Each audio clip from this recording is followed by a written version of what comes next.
جب حالات بہت کٹھن ہو گئے مکہ المکرمہ کے اور اللہ کی طرف سے ہجرت کا حکم آنے والا تھا، تو حضرت ابو بکر رضی اللہ تعالی عنہ کو حضور نے کہا کہ اے ابو بکر تیار رہنا، امر الہی کے آتے ہی ہم اس شہر کو چھوڑ دیں گے۔ اور پھر وہ وقت آیا کہ جب کفار نے حضور کے گھر کا محاصرہ کر لیا، آقا کریم علیہ السلام کو معاذ اللہ شہید کرنے کے ارادے سے ارد گرد جمع ہو گئے۔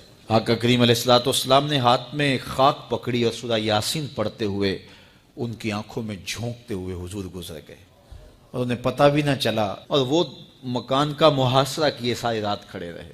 صبح بستر سے حضرت علی المرتضیٰ اٹھے، اللہ اکبر، تو آقا کریم علیہ السلام نکل گئے اور حضرت ابو بکر صدیق کے گھر تشریف لے گئے۔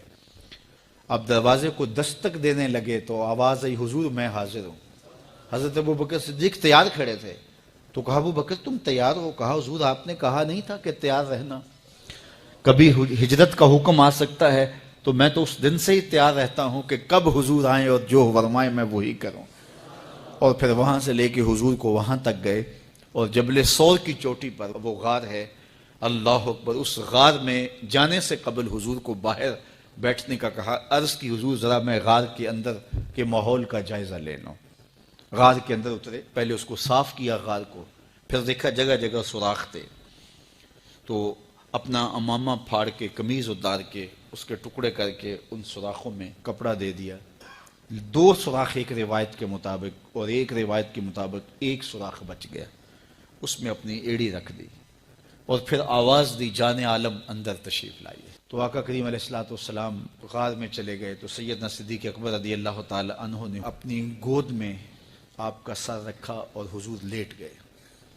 اللہ اکبر، کیا منظر ہوگا! صدیق اکبر نے حضور کو دیکھا اور جی بھر کے دیکھا، اور ایسا دیکھا کہ کوئی اور شریک بھی نہیں تھا۔ یہ واقعہ حضرت سیدنا عمر سے روایت ہے، کتب صحاح میں ہے، اور حضرت عمر رضی اللہ تعالی عنہ یہ بات بیان کرتے ہوئے رو پڑے، اور آپ کہا کرتے تھے کہ ابو بکر یہ غار والی نیکی مجھے دے دیں اور میری ساری زندگی کی نیکیاں لے لیں۔ اللہ اکبر۔ تو حضور علیہ السلام حضرت ابو بکر صدیق کی آغوش میں ہیں۔ اب ہوا کیا کہ سانپ نے جب ہر راستہ مسدود پایا تو خیر وہ اس راستے پہ پہنچا جہاں انسانی گوشت نظر آیا، تو سانپ نے پھر ڈنگ لگایا۔ سانپ کا ڈنگ اچانک، تو انسان تو کپ کپا کے رہ جاتا ہے، اچانک تو چیونٹی کاٹ جائے تو انسان کپ کپا کے رہ جاتا ہے، چھپکلی گر جائے اچانک تو بندہ اپنے وجود کو جو ہے وہ متوازن نہیں رکھ پاتا، تو نیچے سے سانپ اور وہ ڈنگ لگا رہا ہے۔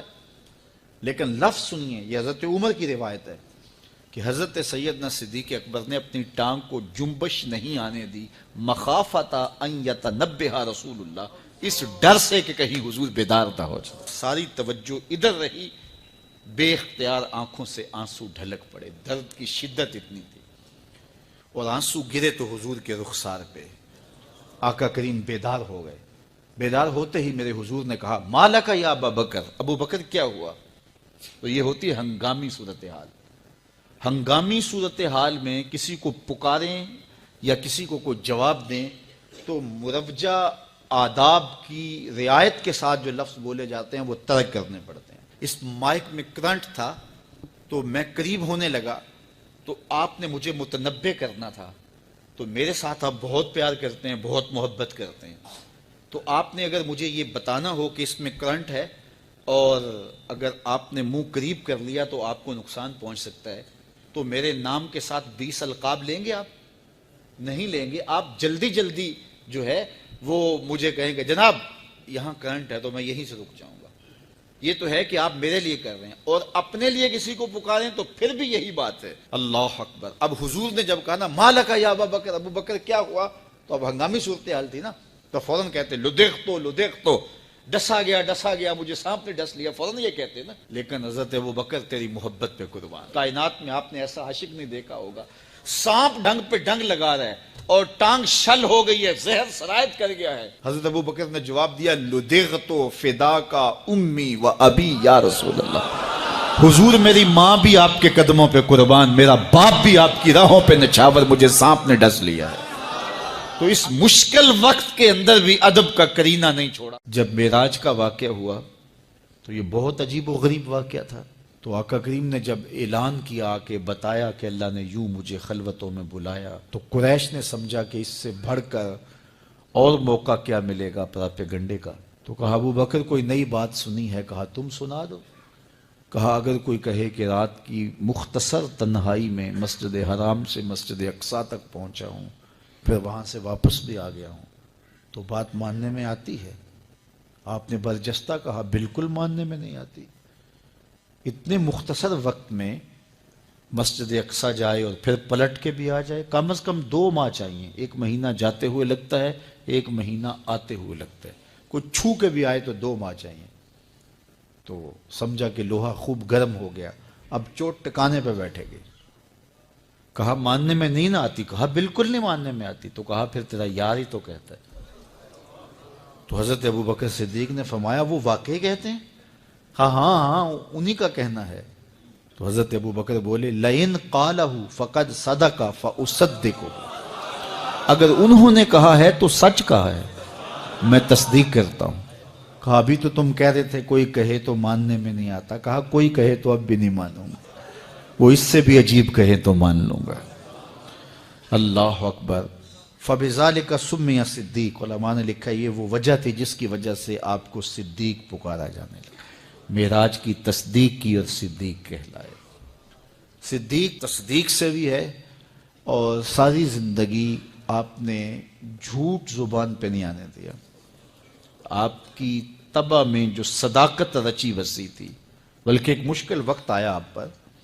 وہ جب حضور علیہ السلام کو اللہ کا حکم ہوا اور ہجرت کر کے حضور مکہ سے مدینہ کی طرف عازم سفر ہوئے، تو حضرت سیدنا صدیق اکبر رضی اللہ تعالیٰ عنہ ساتھ تھے. مکۃ المکرمہ سے جو مدینۃ المنورہ ہے وہ شمال کی جانب ہے، اور غار ثور مکۃ المکرمہ سے جنوب کی سمت ہے. تو آقا کریم علیہ السلام نے سفر کرنا تھا مدینہ شریف کا، تو شمال کی سمت نہیں گئے بلکہ وہاں سے سفر جنوب کی جانب کیا، اور پھر وہاں سے حضور جو ہے وہ 3 دن گزارنے کے بعد مدینۃ المنورہ کی جانب روانہ ہوئے. یہ سارے ادھر ڈھونڈتے تھکتے رہے اور حضور وہاں آرام کرتے رہے.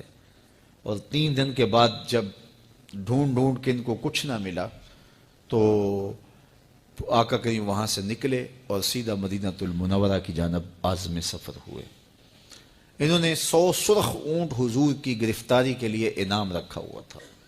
تو مختلف قبائل کے لوگ حضور کو ڈھونڈنے کے لیے نکلے تھے کہ بہت بڑا انعام ہے، 100 سرخ اونٹ ملیں گے. ایسے لوگ بھی تلاش کر رہے تھے جو حضور کو جانتے نہیں تھے. تو راستے کے اندر حضرت ابوبکر صدیق سے کوئی شخص ملا اور اسے شک پڑا کہ جن کو میں ڈھونڈ رہا ہوں کہ وہ کہیں یہی نہ ہو.